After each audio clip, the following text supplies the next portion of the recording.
doing those kind of, This meeting is being recorded. doing I'm those sorry, kind of things. I wanted to catch the gems you were talking about, but I also needed to start the video. It's 11:59, and I'll be Okay, letting no worries. in momentarily. But Okay, no I'll worries. stress that it is to be collar's upset, to be a discussion. And we do discuss on here, so it won't be that far out of the pale. So if Right. you're ready, it's noon, I will let everyone in. Okay, sounds good. All right, thank you. You're welcome. Welcome in, everyone. Welcome to Care Concierge with CarePatrol, where education is the heart of everything we do, and we do consider ourselves in many ways a concierge type service. If you need information about a particular level of care, type of care, cost of care, or approach to care, we're going to point you in the right direction, and generally we'll walk that path with you, which is really more than concierge service. But that's why we named our educational series Care Concierge, because I think it reflects who we are and what we do in our lives, which is CarePatrol.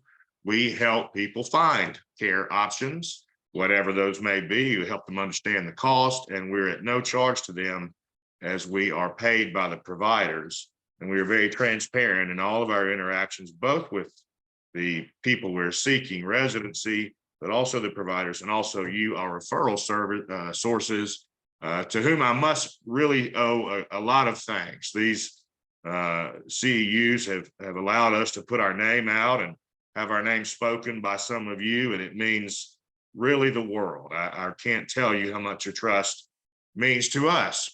Our CEUs, or contact hours, are credentialed or accredited by the Board of Social Work for the state of Alabama, as well as for the Board of Nursing. We're credentialed by both to offer these, and we do so 6 times a month on Mondays and Fridays. You can always look at carepatrol.com/advisors/Sean-Barnes and see our upcoming calendar. We also send out an email to several of you letting you know, and have it posted in other ways. But we enjoy doing these, and we enjoy having guests like we do today. Ms. Washington, Latonya Washington, has been with us before, and in fact was here a month ago, almost to the day, when she shared with us her self-care challenge. And today, I think she will challenge us again in yet a different way. And I'll let her get to that momentarily. I'll tell you, as more of us have joined, and it's a better time to do so, that our CEUs require that you do an evaluation for credit and for us to know that you were here. And they're live CEUs because we use a password protection system for social workers. That password we give out at the end of the day. The evaluation is in the chat room from an earlier message, and I'm posting it again now. And as I know some of you participate by phone, I will read to you the SurveyMonkey address. SurveyMonkey is the evaluation tool that we use. So if you're ready, if you can make note, please make note of our evaluation address today, which is https://www.surveymonkey.com/lowercase r/ all uppercase letters 9 D as in David, V as in Valerie, 7 G as in girl, 8 W as in woman. That is our evaluation link. We'll give the password out at the conclusion of today. Nurses, we will post your hours within the week. Everyone tomorrow, after the survey closes, will receive we'll receive a certificate of attendance that you can also turn in to your boards. And as we have gathered today, mostly, hello, Ms. Talbert. Thank you again, as always, for posting the survey link for your colleagues. I'm going to introduce today, well, first, let me introduce this. In our CEUs, we encourage discussion.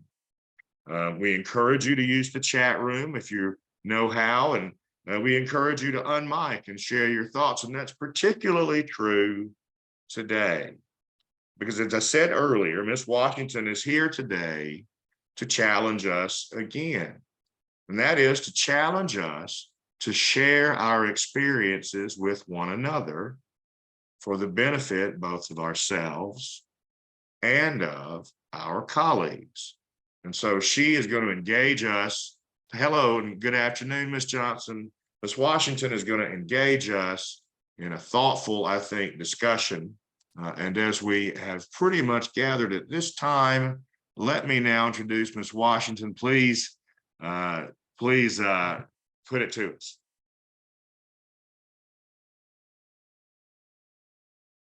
Hello. Sorry, I didn't realize I was muted. I'm sorry. Hello, everyone, and happy Friday. Glad to be here again, and thank you for inviting me back, Sean. Looking forward to to talking again today about self-care. Last time we talked about looking at self-care in a different way than traditionally thought of. And during that time, I was initiating a 30-day self-care challenge. So I do want to provide a quick update regarding that. And then we'll get into the discussion for today. And so, as life sometimes has it, the challenge didn't go exactly as expected. This was a challenge that was initiated on the 21st of last month, or the first day of spring, if you will. And the challenge was springing into self-care. And the platform that I used was LinkedIn. LinkedIn is a platform that, I've had success with over the years in terms of having groups. And so I thought that I would start there. And also I have a newsletter that I do on a biweekly basis called Juggling It All, Work-Life Wins, that talks about, various issues and challenges we face in trying to experience the work-life blend and balance that we desire. And so some of the successes with the challenge, of course, is, that we did have, I think there are maybe 3 or 4 people from this group or the group that I presented to who participated and joined. And there are about 10 people total that participated. And so the one thing that I did find is that there wasn't a lot of interaction. And one of the reasons I wanted to do this in a group format is so that people could find the support that they needed, not only from me, but also from each other, and so that we could challenge ourselves to be committed to this process. And one of the things that we always want to consider when it comes to self-care is that it's not totally an individual effort. It does, require community in a sense, and also it requires things that go beyond looking at what you can do as an individual.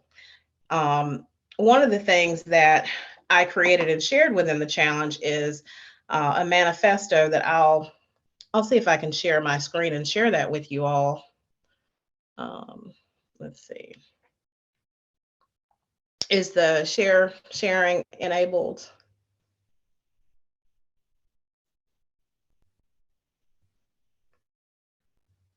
Yes, Okay, I'm so sorry. I was also muted.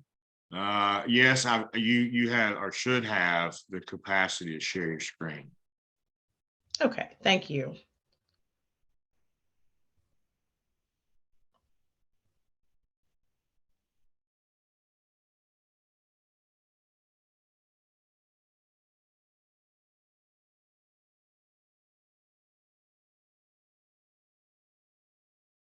It's visible now.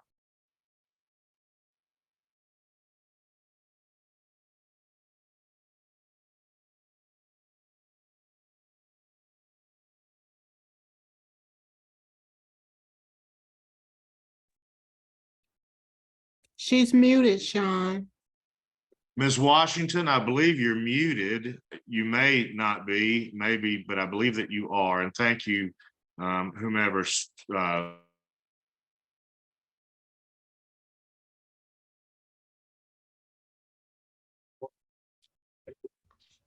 Okay, is that better?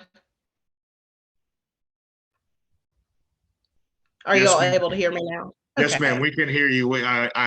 Once we pulled the screen up, you went mute. Okay. So it says something about that it disabled because of that, the audio. But okay, can you see the screen now? Okay. Yes. Okay, great. Thank you.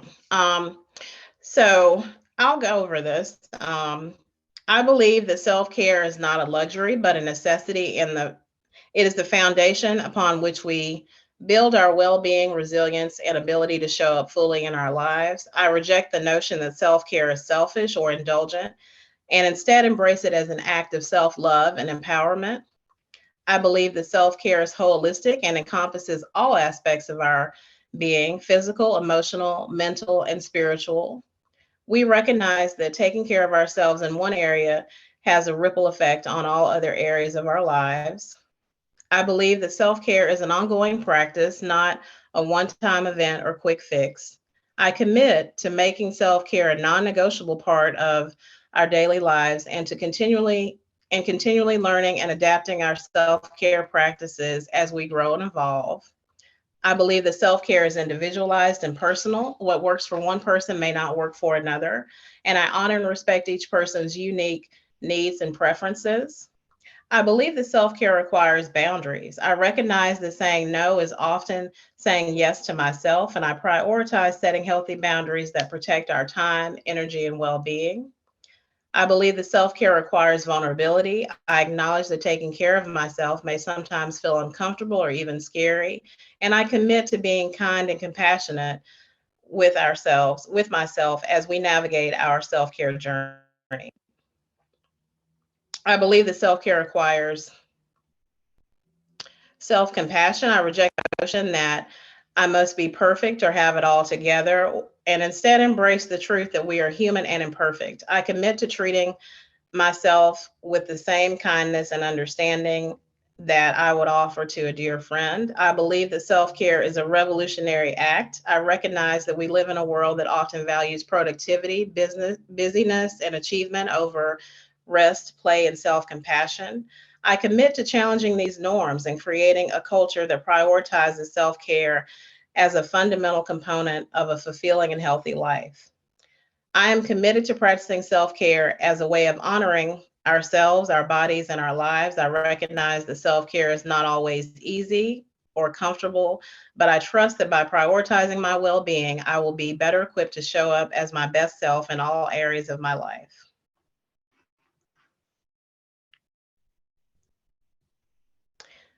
And so again, this is something that I shared within the self-care challenge. And I realized there were some areas that were saying we, but that was because that was for the group, and I am in the process of editing that for individual use. But that was used to lay the foundation for what I envisioned this challenge to be about, which was really just encouraging people to look at this as a way to break out of our usual thoughts about self-care and to break through some of the myths about self-care in terms of it being selfish and in terms of it just being something that's an individual responsibility. So next I want to share a clip from a Good Morning America interview with a psychiatrist who recently wrote the book called Real Self-Care. She has a lot to say about what real self-care is, and she challenges us to think about self-care beyond the escapist terms that sometimes I believe we get focused on, such as taking vacations or spa days, which are all great.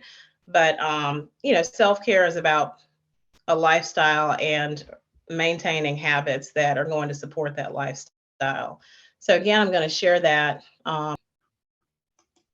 This meeting is being recorded. Okay. So I highly recommend the book for anyone who is maybe looking for some ways to reshape what self-care looks like in their lives. And, I find this to be, a really unique approach again among a wellness culture that says take a spa day or, go get your nails done, go get a massage. And so often when working with clients, when I broach the conversation with them about self-care, they'll start with, what if I don't like, getting my nails done? And my thing is that, that may be a great and fun activity, but that's not necessarily self-care. And so I want to know from the audience, as you think about self-care and as you think about the last thing that the reporter was saying about not mitigating yourself out of self-care and thinking about the way that you talk to yourself regarding that, what is something that you've told yourself maybe even in the last week? Maybe you're having a really challenging time and you felt like you could use a break, or maybe you're feeling unusually stressed or anxious about something. What are some things that you've been saying that are mitigating yourself out of self-care?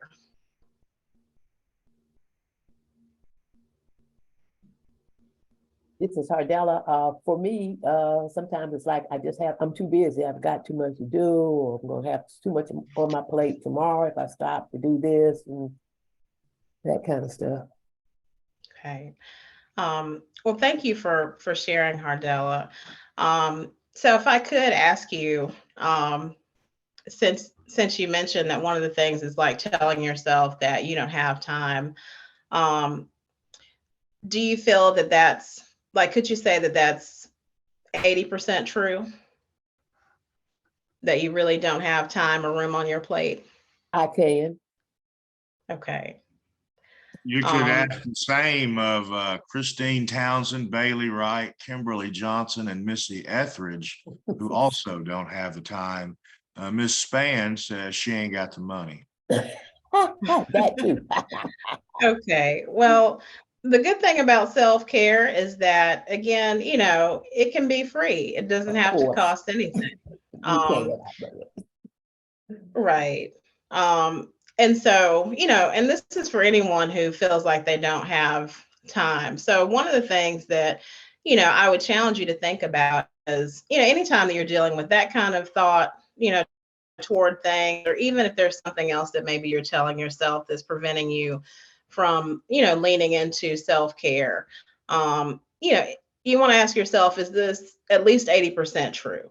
And then if it is true, you also want to ask, especially if it's pertaining to like, not having the time, does this mean that I'm taking on too many things? Is this a boundary issue? Because sometimes when we lack time or space in our lives for things, especially prioritizing our well-being and self-care, it can be a sign that maybe we need to rethink and recheck our boundaries. Let's see. Does that resonate with anyone? Does anyone feel like that it could possibly be a matter of boundaries and taking on maybe too many things?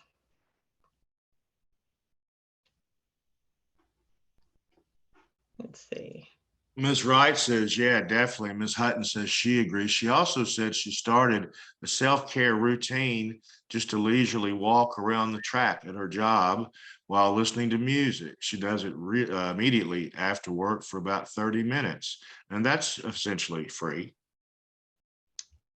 It is. And I think that's great. Anytime that we can, that we can get exercise in, that we can move, there are just a host of benefits. And I know that a lot of times energy can be a detractor from those sort of things. But actually, the more that we move, the more that we are creating energy.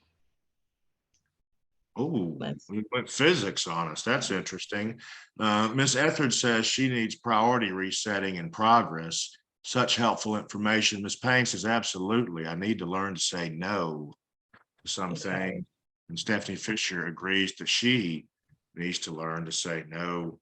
And it was key, I think, and remind me the name of that book that the doctor.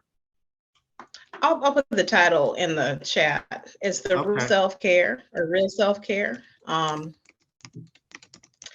so, as we think about as we think about that and we think about boundaries, I think, definitely saying no can be challenging, but we also, have to understand like why it is that we feel bad about saying no, or why we feel compelled to say yes to other people. And in the moment, we're actually saying no to ourselves. So, I think looking at like what are the things that you're feeling compelled to say yes to. Are there certain people that you feel that you can't say no to? I know a lot of times with our families, maybe our children, maybe our partners or spouses, or maybe our parents. Maybe it's people at work, maybe it's people at church or in your community that are asking you to partake in certain activities. Um, and so, I think that getting clear on, where you struggle to set boundaries, if there are certain people that you struggle to set boundaries with, is important. And that can be your guide for then maybe having conversations to talk to those people and to maybe reset the expectations. Let's see. The word no is a boundary. Definitely, Lisa. Let's see. Alice says supervisors want the work done, so they will overload the workers that get their work completed. Um, Absolutely. I've definitely seen and experienced that. Sometimes it's like you're getting punished for being a good employee. And I know this can be tricky when it comes to setting boundaries with your supervisors or your employers. It is important to explore that in the sense of, um, are they mandating you to do this, or are they requesting this? And then you feel like you're in a compromising position that if you say no, that you're going to be penalized in some way. Because if it's a matter of them asking and then you agreeing to that, you may want to think about ways that you can say no. Maybe it's that, you feel that it's going to negatively impact the quality of care that you can provide to your patients or your clients. And so you can frame it in that way. And maybe there's someone in the audience is there anyone in the audience who's experienced struggles with supervisors and being overloaded that's maybe had a successful conversation where you've been able to implement some boundaries?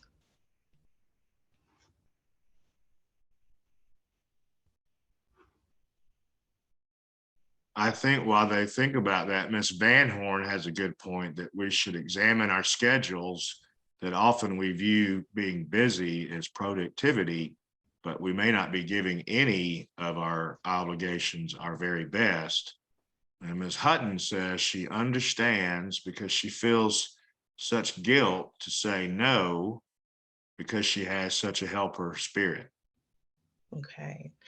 Yes, very, very good points from both. And to Ms. Van Horn's point, we certainly do have to challenge ourselves to stop looking at being busy as being productive. I don't know if you guys have noticed that nowadays when you ask someone how they're doing, they might say, they're doing well, but almost everyone says very busy. And that's kind of like a badge of honor. And I think part of that's societal and like it's based on our culture and how we prioritize staying busy. But you're definitely right. It can start to interfere with your ability to show up and be your best self. And, as people in the healthcare profession and health industry,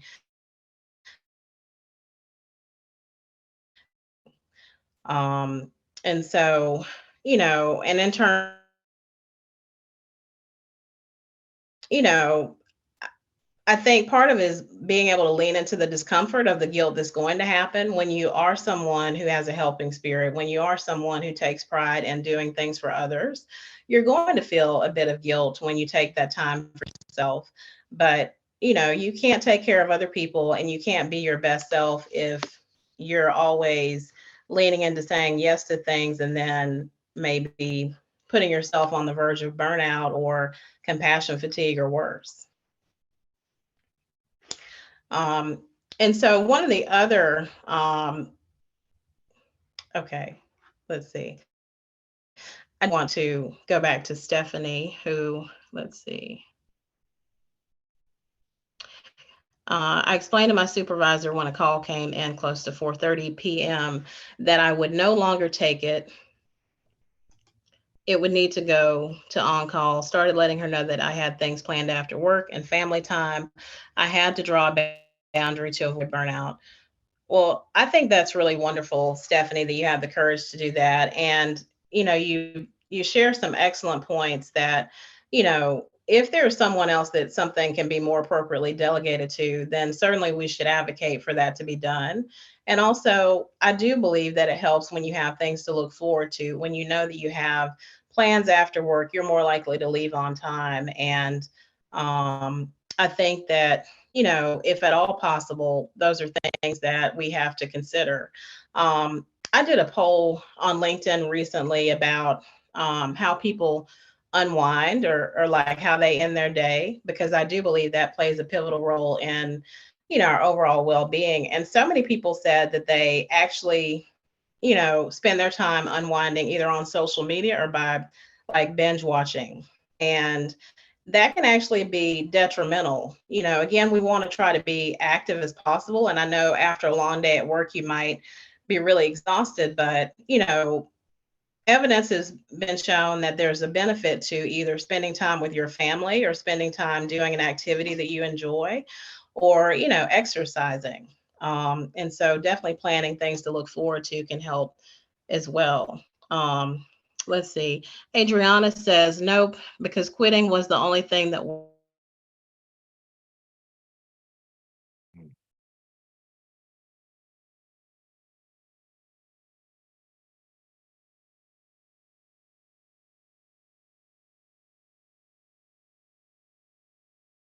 had to end the cycle of guilt and anxiety. Sorry, probably not what you wanted. Um, if you're working in an unhealthy environment or a toxic environment, sometimes the only and sometimes that change means walking away. So in that instance, I applaud you for choosing yourself and for doing what was in your best interest for your well-being. Okay. And one of the other things that I think, is important, and it's coming up as we talk about boundaries, is self-compassion.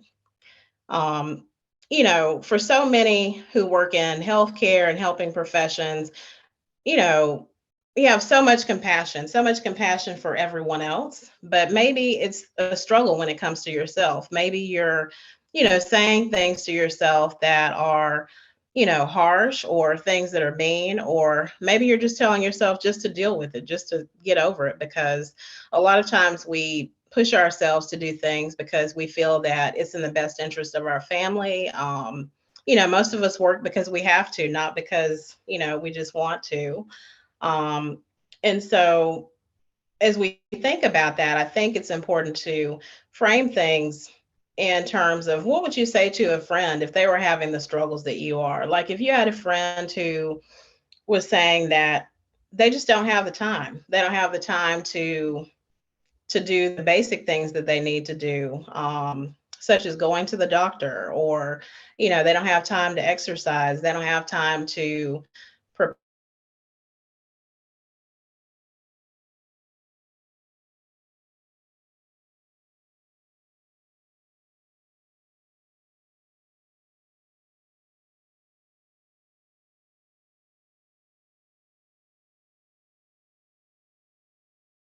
Like she's frozen. I think, yeah, when she comes back, I'll see It if we can. keeps going in and out. Uh-huh. Yes, it does. I was hoping it was only me. Thank you for making me aware that it's y'all as well. So, let's see if she comes back, or we could continue her discussion while we wait on her. Um, and I'm not sure where she left it, y'all, but if you have something you'd like to interject about what you heard, I mean, one of the things that I've heard is permission, giving yourself permission to do something, or making it part of your work-life balance, which I have a terrible time doing. I wonder, does anyone else struggle with work-life balance? As do I. I do.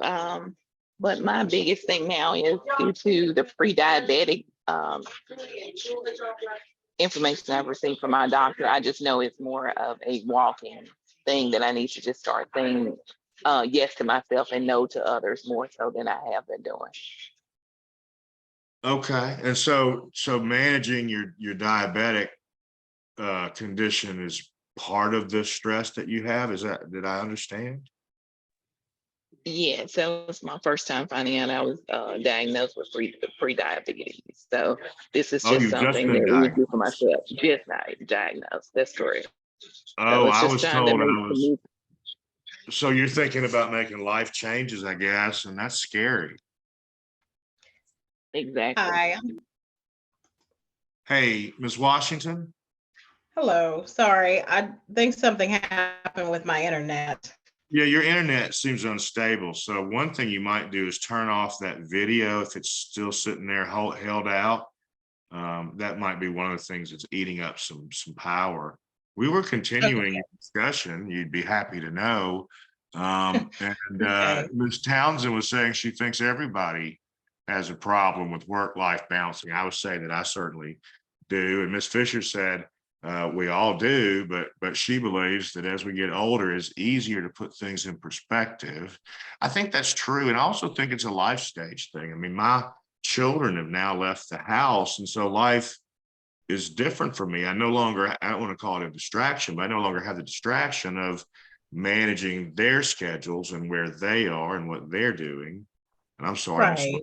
I'm eating up your time. I was rambling. Well, no, I'm glad that you guys were continuing the conversation. And, I think that you're right. As we, move through different stages of our lives, it's definitely, um, as we move through different stages of our lives, I definitely think that it can be, an evolution. I mean, when you do have, a young family and you're trying to manage not only your priorities, but priorities for them, it can be tough. You know, I think that's why the author of the real self-care and why, I emphasize that it's important to think about your values. Like your values have to serve as like a compass for your behaviors and your actions. And one of the things that I like to suggest to clients is to really get clear on their values by taking a values assessment. And I can share in the chat one that I've used before that's helpful. And the thing that I like about it is that once you complete your results, you can share it. You can save it as a screensaver. And so you have that constant reminder. And this was something that I shared in the group on LinkedIn for the self-care challenge. And I encourage people to take this. But for instance, it asks you a series of questions and, essentially it might, give you the results of, let me actually see if I can share this really quickly. It gives you your results, and then that can help you develop an actual plan of action in terms of what you want to work toward. I think I entered the conversation when someone was sharing that they've been recently diagnosed with diabetes. Um, and, sometimes when, we face like, new diagnosis or, health challenges of our own, that can be a compass for, shifting what our behaviors and actions are and how we set boundaries and how we, show up in different aspects of our lives. So apologize, just bear with me and I'll get this pulled up here. While you're doing that, Ms. Hoover had said as you were coming back on, that self-care was something that her program heavily emphasized. And as a result, she tries to be cognizant of the time spent between work and home life. Once she leaves work where it is, because it will be there tomorrow. That's refreshing. I mean, what a wonderful approach. And Ms. Tilley is saying that an issue that she's come across is trying to create a work-life boundary and having that not be accepted by those above her who see her as not willing to go the extra mile.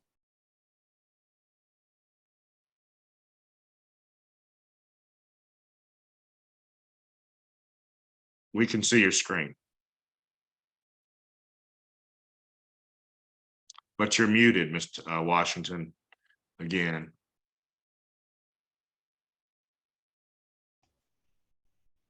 Okay. All right. Can you hear me now? Yes, Sorry you're for the good. All technical good. issues. That's I think it that's just does that. technical error. Yes. Okay. But definitely it is, important to have that support and that encouragement and for that to be normalized. I think, in terms of a lot of the programs that we go through as healthcare professionals, social workers, counselors or therapists, I think, that's something that is talked about, but sometimes it's difficult for that to be done because you may work for employers that don't see the value in that, or they may see your resistance to do certain things, or they may see your setting a boundary as resistance to doing certain things. So can you all see this? Yes, we can see it. Yes. Okay. All right. So this is a personal values test. And so you use this and it's online, it's free. It takes less, I would say maybe about 5 minutes at best, if that. But you go through and it looks like this. And so you go through and, ask you a series of questions about the values that resonate with you. And, at the end, it will give you your results and you can use that. You can use that to help determine areas of your life where maybe there's a misalignment. Like, let's say that you're someone who one of your values is health. And so that encompasses well-being, fitness, not being sick. But let's say that you never take the time to go for any of your physical checkups because you always feel bad about taking time off from work. So that would be an area of misalignment, and we would need to work through like a plan for how you could address that. Part of it is, giving yourself the self-compassion and the affirmation that you deserve to be well. And being well means keeping the commitment to yourself to go to all of your medical appointments. It could also mean, honoring yourself by dedicating 30 minutes a day to being active in some way. For some people, that may be going to the gym. For some people, it may be signing up for, a fitness class. For others, it may be taking a walk after dinner with their spouse or their family. That can be realized in a host of ways. Another value could be creativity. Having fun is a form of self-care. When is the last time that you've allowed yourself to do something creative, something that you enjoy? This could be something such as painting, crocheting. It could also be maybe writing for fun. I know we do a lot of professional writing, but maybe you used to enjoy writing poetry, or maybe you've even had a desire to write a book or something. And maybe that's something that there's a misalignment with, because maybe you feel like you don't have any fun in your life. Maybe you feel like you don't have the time and you don't have the money. And so, you know, identifying that as a value can help further explore, like, what can I do to bring the fun back into my life? What can I do to allow myself to be the creative individual that I know I am? But again, I'll drop this in the chat, and I do encourage anyone who feels that that's something they would want to do to try that.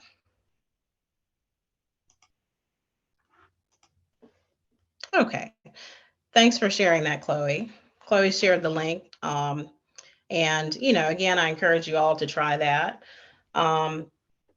Has anyone taken a values assessment before or done like a values exercise? And if so, what are some of the things that you identified that were values?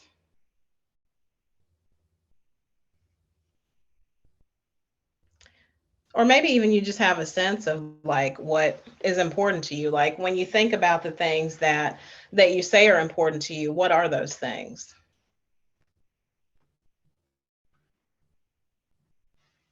Ms. Wright says honesty, loyalty, service, respect, compassion. Ms. Van Horn, family time, family.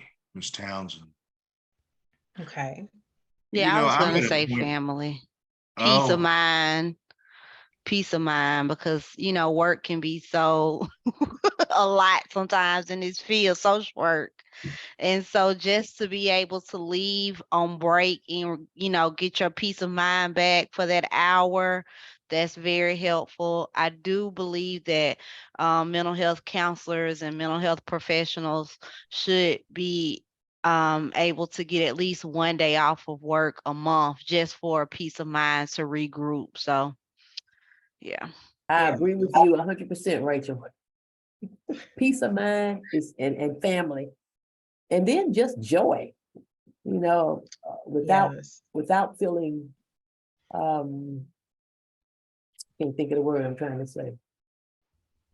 Like you shouldn't be having joy. Yeah, I just can't think of that word. Guilty. Doing something for Okay. yourself and just not feeling guilty. Right.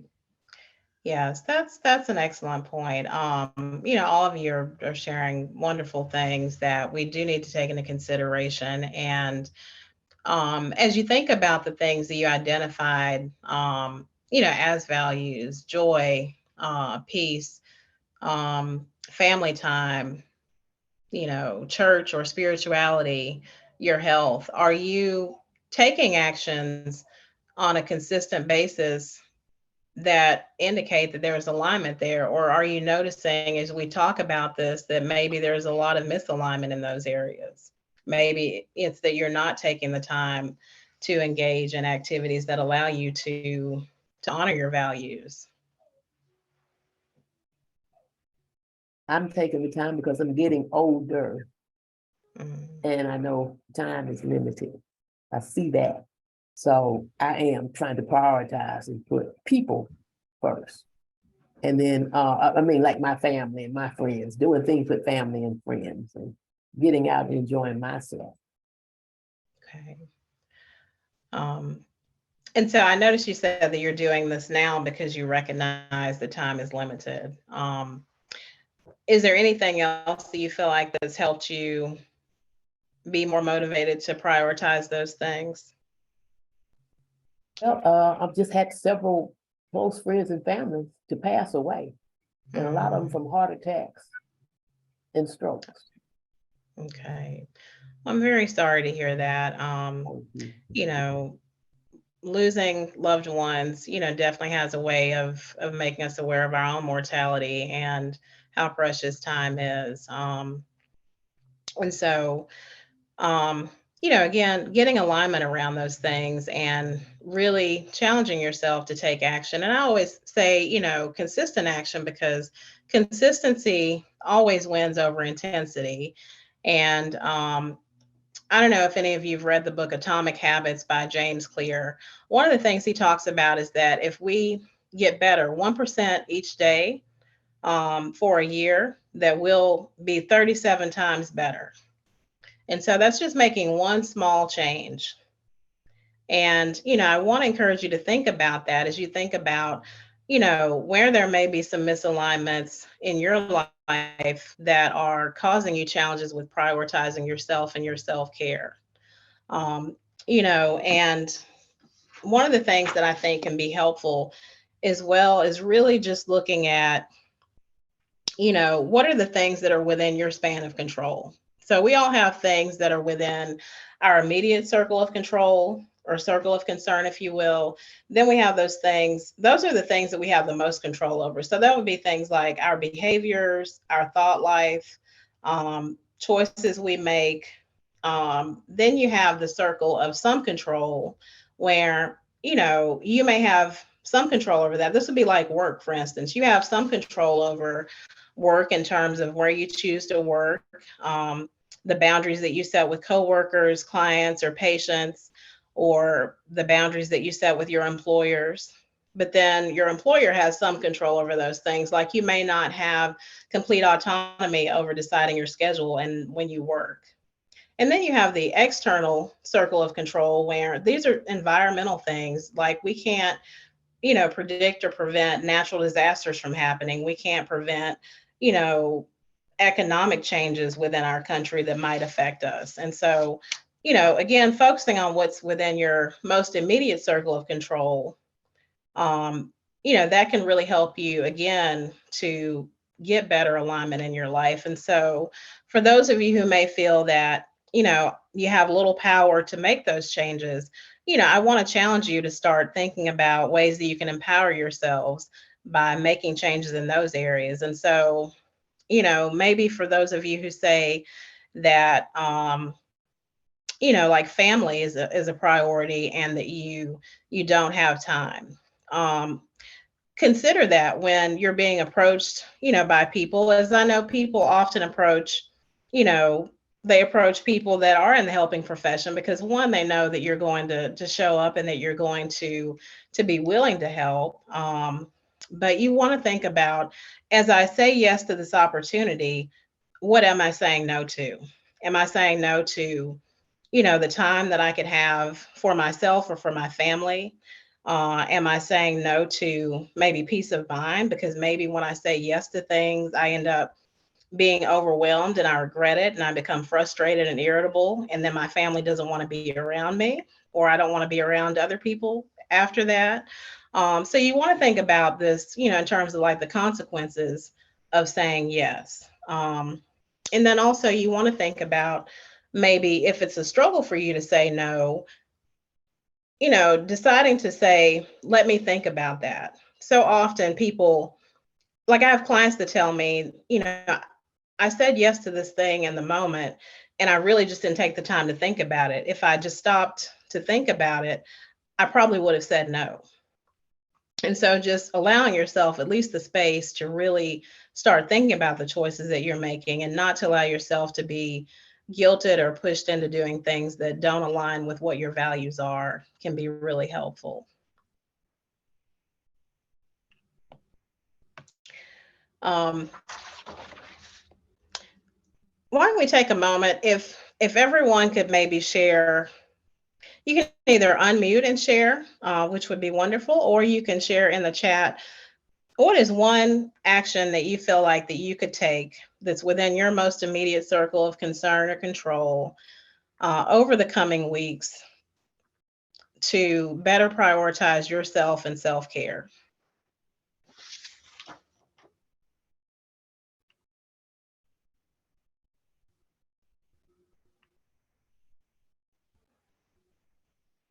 Miss Spann says walking. Miss Island says she could take lunch every single day. Cameron Connor says to take better control of my health and exercise more often. I bet a lot of us would say that. The thing that helps me most is to make time to get outside and walk, says Jessica Payne. Okay.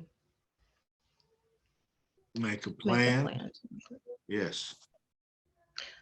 Sorry. Okay. Kind of going fast. So I lost that one. Okay. So Christine Townsend says, make a plan to include myself care in my schedule. Lisa says, making better food choices. Mary, I think you might be better at this than I am, Sean. I'm sorry. Mary says, exercise daily. That's okay. Alice says, take a weekend off from duties. Church. You see Miss Gay says make time every day for brief mindfulness, meditation, relaxation exercises. Okay, nice. Blair Sahlstrom says challenge myself to read at least 5 pages of my book every evening before bed instead of phone use. Usually leads to reading more than 5 pages, and it also, I bet, leads to better sleep. Right. And make time for prayers, says Haley Weiss, before checking phone in the AM. Okay. All very healthy goals to have. Elizabeth Puckett says, try not to bring work or documentation home. Definitely a great choice. And so, as you think about those things, I want to encourage you to, one, not overwhelm yourself by feeling like you have to do this perfectly and by giving yourself a lot of grace. Sometimes it is important to just start small. And then once you've built the consistency, then you can increase the intensity. So, if you're thinking about, for instance, eating healthier or exercising, maybe you want to start with the commitment to, like, making yourself a healthy breakfast every day. Maybe that's more feasible than striving to have, a healthy meal that you prepare for yourself 3 times a day, 7 days a week. um Maybe for some people, when it comes to exercise, maybe it's, taking a 10-minute walk every, in the morning, maybe to start your day off, or maybe you want to take your lunch break and take a walk. The weather is lately. I know while it's going to be too hot probably to go for walks at noon. Um, you know, and when it comes to setting those boundaries with taking work home, the one thing I'll say that always helped me is leaving my work computer. I made a vow not to do any work on my personal computer when I worked in an agency or I worked in a hospital setting. And in a lot of cases, you can't unless you have their equipment anyway. So, I definitely, encourage you to find ways that you can make that easier for yourself. So I know that we're nearing the end of time. I really appreciate everyone being, willing to participate in this open discussion about self-care. Um, and as I was sharing, the self-care challenge, was something that, I started in hopes of really helping shift the conversation and to really help people have actionable takeaways for how to realize this in their day-to-day lives, because it is about routine and it is something that we should practice daily. And it is something that is accessible to all of us. For anyone that's interested, um, I will be doing, because I like more interactive things, I want to instead, offer people the opportunity to have a Zoom session around these sort of things. And I'm going to be doing this this summer. So, I want to have like a series of 4 meetings. And so if anyone is interested in participating in that, it would just be like a 45 or 50-minute session for 4 weeks. And we probably do it every other week. So it would probably be June and July. And if you're interested in that, let Sean know, or feel free to reach out to me and let me know that you'd like to participate. Ms. Washington, may I interrupt and ask you to type into the chat room our password? In my feeble memory, I can't remember what it is. It was either Empower 23 or Empowered 23, I thought. Okay, it should be Empowered 23. Okay, Bailey said that it worked. So good. Here it is. Very Okay. good. Okay. Yeah, but it's all lowercase, no capital. Oh, I'm sorry. You mentioned that before. I'm sorry. Yeah, But again, if anyone is interested, just let me know. It would be more of like a coaching session where we would delve a little bit more into talking about people's individual needs and concerns, and being able to receive real feedback and support from the community while you're working toward revamping your self-care lifestyle. Well, we appreciate you, Ms. Hardella Morgan, who was so kind to unmute and discuss with us today, said this was a great conversation, reminding her that she needs to take better care of herself so that she can be at her best when she's taking care of others. And I think that says it very well.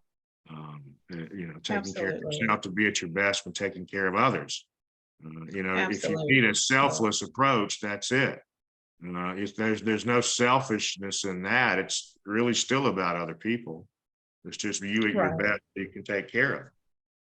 Right, absolutely. And anyone that loves us wants us to be at our best. So I'm really glad that was something that resonated with you, and glad that you participated. I have a question in the time we have left. So I'm curious, how do you make a 1% change in your behavior? What does that look like? And then as you talked further, I thought, well, maybe it's just what you said, which is saying, let me think about it each time you're asked instead of immediately jumping to yes. Is that an example of a 1% change? It could be. And, I mean, and that's something that's a very simple mind shift. Well, not simple. I mean, it can be challenging in the beginning. But even just challenging ourselves to like allow ourselves the space and time to think about the choices that we make. So often, because we are caught up in being busy, we don't allow ourselves to really lead with intention. And so, if you're able to create that space and that moment when you're being asked to do something, or even, maybe you decide that, okay, this is the week that I'm going to get back to exercising. And this is something that I can relate to because over the last couple of weeks, I really got back into exercising. I was doing this before the holiday and I kind of fell off, but um, it's I try to wake up and I think about, how am I going to feel after? So I ask myself, how am I going to feel after I work out? How am I going to feel after I take this walk? And so, knowing that I'll feel better, even though in the moment I don't want to do it. And sometimes when I start doing it, I still have that feeling. I still hold on to the thing that I'm going to look forward to. And like that can be a form of self compassion as well. Like, encouraging yourself to do the things that make you feel good. What a lovely thought. If you will, we'll end on that. I look forward to you joining us again. As you know, Ms. Washington, you have a standing invitation with us, and we'd love to continue talking about self-care in future months. On Monday, we'll be doing the Alabama Assisted Living Rules and Regulations. So that will be pretty jam-packed. We hope you can join us then. Thank you so much, Ms. Excuse me. Washington. Yes, ma'am. Can you put the link in? I got the word, but the link, the Survey Monkey link, is it Yes, in ma'am. there? I I didn't just see it. put it in Oh, the I chat. see it. Thank Yes, you. yes, ma'am. Yes, ma'am. Thank you. And thank you, everyone. And again, thank you, Ms. Washington. We so very much appreciate your time and expertise and look forward to having you again soon.